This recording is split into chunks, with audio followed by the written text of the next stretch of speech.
Hi guys, and welcome to my channel and today's video. My name is Svetlana and this is Svetlanas's Corner, and I have filmed a video just recently, very last minute one, about setting up a free US number. So now I'm gonna help you with setting up that number. If you have a loved one in a prison system and they need to call you, how you set that up, how you put money on it, whether it is phone calls or video visits. So I'm going to show you what I have right from my computer because it's going to be easier to see than my tiny little phone screen. So before we do that, I want you to go to that little button that says subscribe and click that button if you're not subscribed already. And if you like the video, please hit that thumbs up. It is a free way for you to really help my channel going. And I think that some of these videos have been helping people, at least they told me so. I hope they're telling the truth. Anyway, I'm hoping that it helps a lot of you, or if there's anything you want me to film or to find out or research about, let me know. I'm learning it as I go and I'm sharing just what I know because I don't get anything out of it other than sharing the journey that I've been on. So now we're gonna talk about ICSolutions. All right, so just a big disclaimer, I am not affiliated with ICSolutions. The reason I had to learn it is that I have somebody that has a phone number and video visits that go through ICSolutions. So if you know how to use this well, please drop any hints or tips because I'm still learning on the go. What I'm sharing is just what I know, okay? That's all I got. So step one is make sure you have your US number. Now, for that US number, if you don't know how to set that up, go to my other video that I've made that talks about how to set up a US number, or I should say how to find a US number, something like that. I can't remember what I labeled that, but my memory's not working today. Anyway, so you have your US number. Now we're going to connect that and set up an account for you through ICSolutions. So now you're going to ignore my messy desk behind me and let's take a look at how it's done on the computer. By the way, you can do it from your phone too.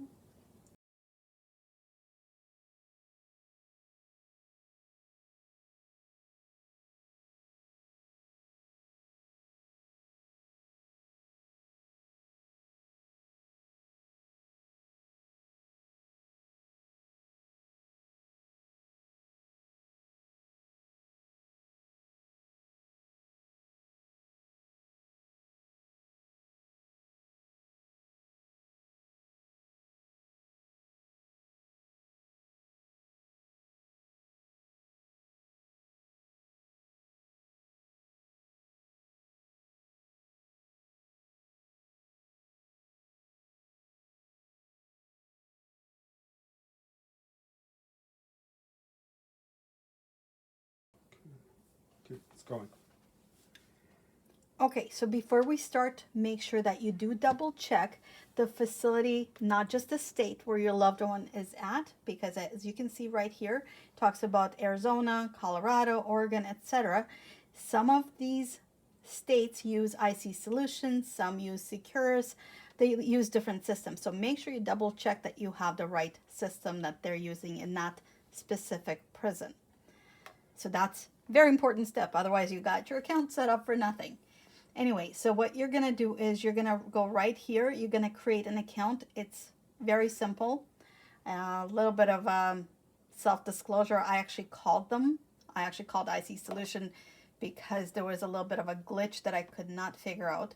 So if you click here on contact us, you can actually call them and they'll walk you through it. I didn't know how to do it. That's why I did. Hence the point of today's video, that you actually know how to do it. But if you're really stuck, they do help you out. It's just you get transferred a lot when you're out of the United States territory. Anyway, so you're gonna go right here. You're gonna create an account. So I already have an account, as you can see. Not putting in my password in front of everybody just because, well, we're living the cyber world. So I'm gonna submit here, and I'm gonna sign in.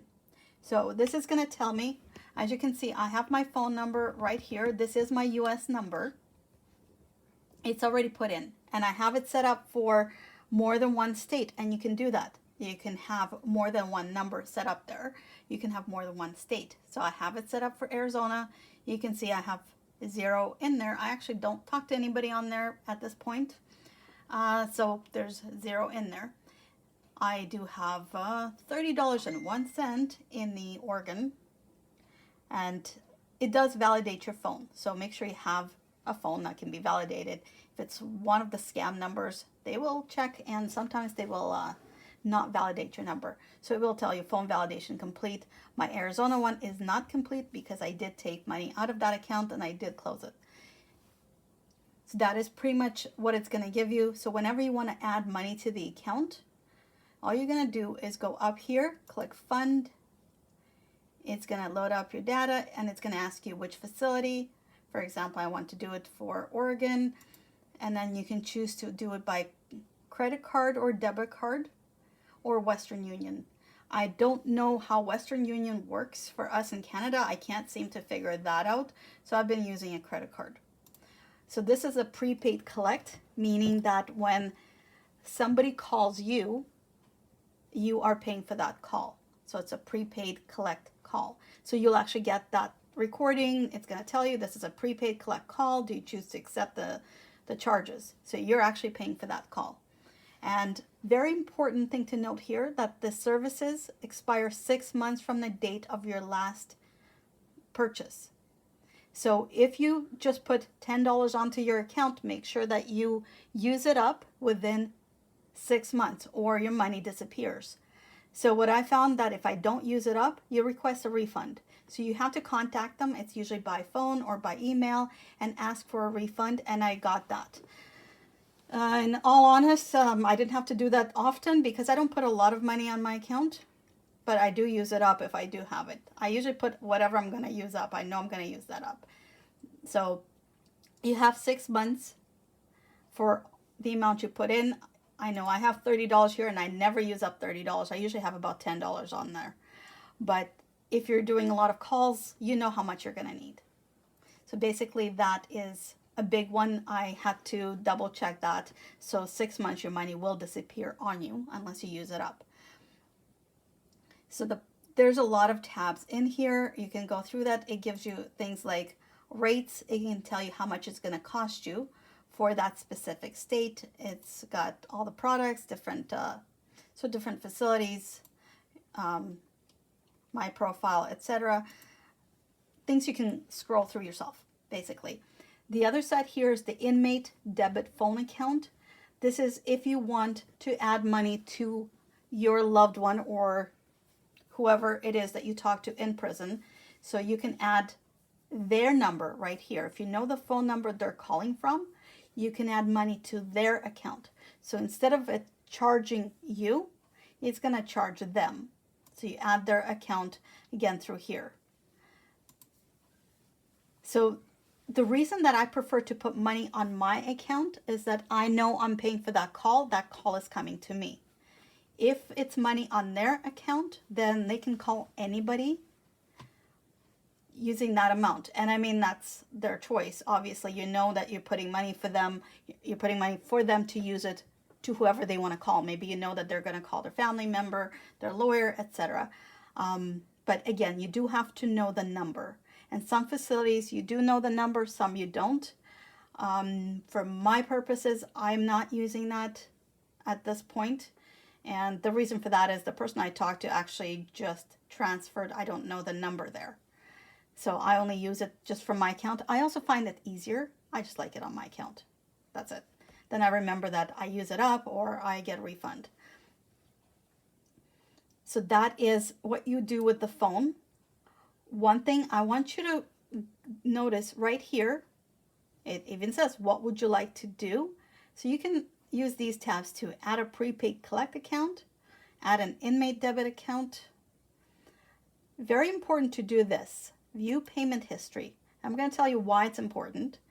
If you look at all this, these are things I have paid for, apparently, or done. These are all your transactions. So I put $25 on the account right here. I put $50 on the account. Now, half of these are actually not correct. And I've had to dispute my charges with ICSolutions. I've had money that I didn't put on. I've had money that I got charged for calls from facilities I have never heard from or never heard of at all. So I was not happy, and they had to do investigation on that because I've heard that happens often. So yeah, I had to actually ask them to do an investigation on my account because I had about $50 in calls that I never made from facilities I've never heard from, and I've had to do that more than once. And one of the inmates that I talked to, one of the guys I talked to, said that this is a common thing, not just from us from the outside world, but for the inmates in the prison system. They have been charged quite a lot for calls they may not have made, or etc. Or sometimes I know that when he called me and he paid for the call, I got charged for the call and he got charged for the call. So we got double charged. So this is another thing. If you talk to someone on a regular basis, make sure that they know that as well. So compare your bills. He will have a statement of his account and you have a statement of yours. So make sure you verify your statement with his statement or her statement, because, and I don't want to put ICSolutions down here, but I've had my issues with them, and it took about 3 months to sort out that investigation. So just something to keep in mind. Now, if you need to validate the number, like I mentioned, it's right here. You can do that as well. I've never had a number that wasn't validated, but it can. I guess they do have their criteria of what they will not authorize, but I haven't heard of anybody not being able to authorize their number. So one of the things that we're going to talk about is visits. We've talked about the phones. Now we're going to talk about visits. Now, as I mentioned, I am in Canada, and one way I can see a person is through a video visit, because it's a little bit long for a walk for me to go to either Arizona or Oregon at this moment. I'm just not walking that far. So this is for video visits only, not in-person visit. So to schedule a visit, let's say if I wanted to do a visit, what I would do is very simple right here, schedule new visit. So you're going to select this. And then if you don't have your person in there, you'll have to set that up. You'll have to put the agency. You'll have a whole list of agencies. I already have one. So there's Oregon. I have Oregon Department of Corrections. If you don't have a person there, you'll have to choose from all the facilities that ICSolutions services. It will give you all the rules of video visits. I'm not going to read that for you, especially the nudity stuff, but it's just gives you a lot of stuff in there. Now, every facility may be different. You'll see that right here. It costs $5.88 for the video visit in Oregon Department of Corrections. That's for a half-hour visit, 30 minutes. So that amount that you saw, I had $30. It will change to just about $25, $24, whatever that may be. So, for example, I'll go to agree. Now I have more than one person in there, but anyway, I will choose one, and it gives me a choice. I can schedule an off-site visit, which is a video visit, or in-person visit. So if I want to see that person in person, I can do that, or I can see them online. Now, as I mentioned, I am scheduling a video visit, but this is the same procedure if you're scheduling a visit in person. You're going to have to check the rules of the visits, like I mentioned, for that facility, whether it is video or especially in person. I'm not going to go through that because I don't even know which state you're looking at. But the visit times, the visit schedules, the facilities, the rules are very different state to state, prison to prison, facility to facility, etc. So this is where you're going to choose one. Now I need the offsite. So that is on my computer. So I'm going to click right here. And it's going to take a little bit of time sometimes, depending on your internet, and mine's supposed to be good. So this tells me when visits are available. Oregon's actually pretty good at availability, but you have to check that. So it gives me different dates. For example, I can click on Monday the 14th, and it gives me the times available. Again, you have to make sure you look at the time zone. I know I'm in Mountain Time, this is Pacific Time, so if I'm looking at 6 in the morning, that would be 7 in the morning my time. So make sure you keep that in mind too. Especially when the person moves. I had actually this specific inmate that just transferred. He was in Mountain Time just like I am, and now he's in Pacific Time, so I almost forgot that, and I would have missed that visit. So something important to remember, time zones change even within the same state. As it happens to be, Oregon has, I think, 2, maybe even 3 time zones. It's really weird. But anyway, I would pick the time. It would be a half-hour visit from 11 to 11:28 p.m. Now, again, a disclaimer that you want to check with his or her schedule. If they have programs that time, if this is count time, if it's after lockout time. The times are still showing here as available, but it doesn't mean that that person is. They may be in classes, they may have programs going on, whatever that may be. So if you have a routine going on and you know that every Friday at 5 p.m. you have a visit, that would probably be better, or just make sure you agree on it beforehand. So 11 is something I'm going to choose. Now, one thing is make sure that you're approved on your loved one's visit list. So if you don't know how to do that, let me know, put that in the comments, and I can give you more information, because every state is different. But if you go to the prison website, it would have forms you fill out to be approved on their list. They do require background checks. There's different fees for different states, but you have to make sure that you're approved to be a visitor, whether it is in person or online. So if you have other people that are going to be on there, they need to be approved as well, even minors. And I actually got caught on that when my 9-year-old daughter walked into the room, and I didn't realize she was not approved because I never thought of that, and ICSolutions immediately closed my visit. Now it sounds harsh, but they do that because there could be somebody with SEX charges that are not allowed to see minors. I don't know if YouTube allows me to say certain words. So anyway, my family is approved. I'm going to click done here. So it's going to tell me, yes, I have an offsite visit. It's going to be at 11 a.m. on the 14th. And it tells me I have $30, and now it's going to cost me $5.88. I'm going to have $24.13. So I'm going to click confirm. So the guy I talked to is going to be pretty surprised to see this visit. Let's just, I'll give him a warning next time. It gives you a confirmation code, and you'll get an email with a link for that day. So when that visit comes up, you're going to have to click on that link and proceed with the visit.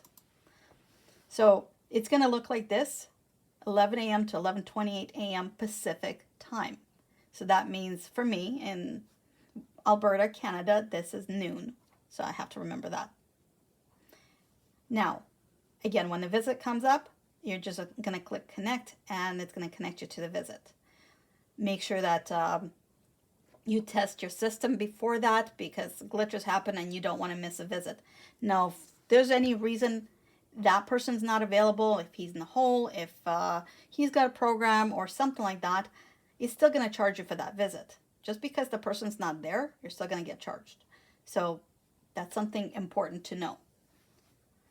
Now, here's the part I'm going to talk to you about, how to cancel the visit. So for example, I know this person moved. So even though he is at this location, he doesn't have visits set up yet. So if I have the visit at 11 a.m. on the 14th, he's not going to be there. It's still going to charge me. So I don't want that. Now I'm going to play with the settings. He's going to wonder what's going on, by the way, but we're going to go ahead here. So it's very simple. All you're going to do is click cancel. And it's going to say confirm you want to cancel and a reason. So for me, it's inmate transferred. So it will tell them why you're canceling the visit. And by the way, it will show up depending on what state and what facility and how they use it. But for the person I talked to, it does show up on his tablet that I canceled the visit and why. So I didn't write anything mean, but that would be kind of funny. Anyway, not a time maybe for joking. Just I wouldn't mess with the prison rules. So yes, cancel visit. And you'll notice that my money will be refunded as soon as this is refreshed. I'm just going to click F5 and give me my money. There we go. So that gives you a visit on how to set that up. So if you have any questions, there are a lot of answers in the frequently asked questions right here. Who's ICSolutions?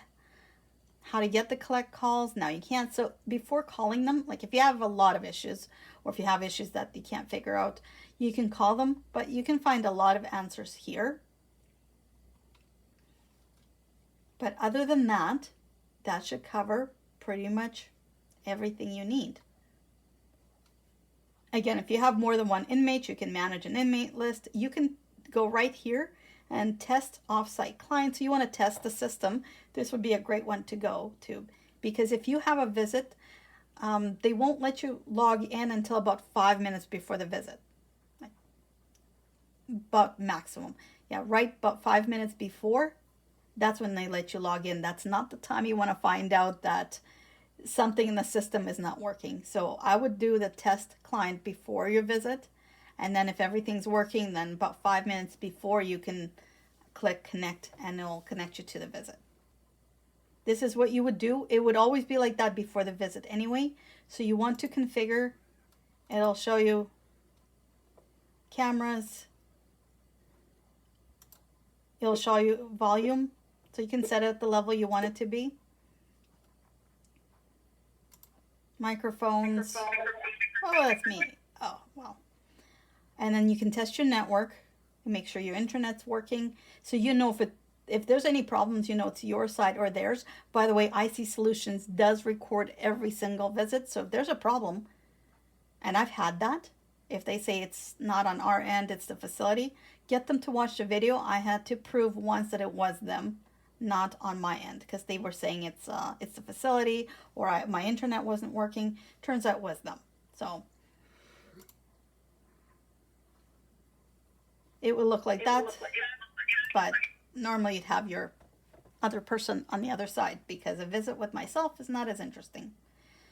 So that's what ICSolutions look like.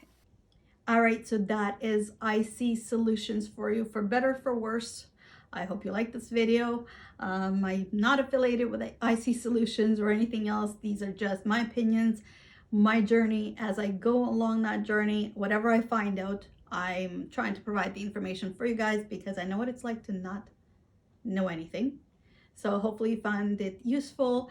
I hope you share it with somebody who needs that information. And if you know more than I do, which most of you might, drop something in the comments. That helps a lot of us. And I hope you join me on the next video. Thank you so much.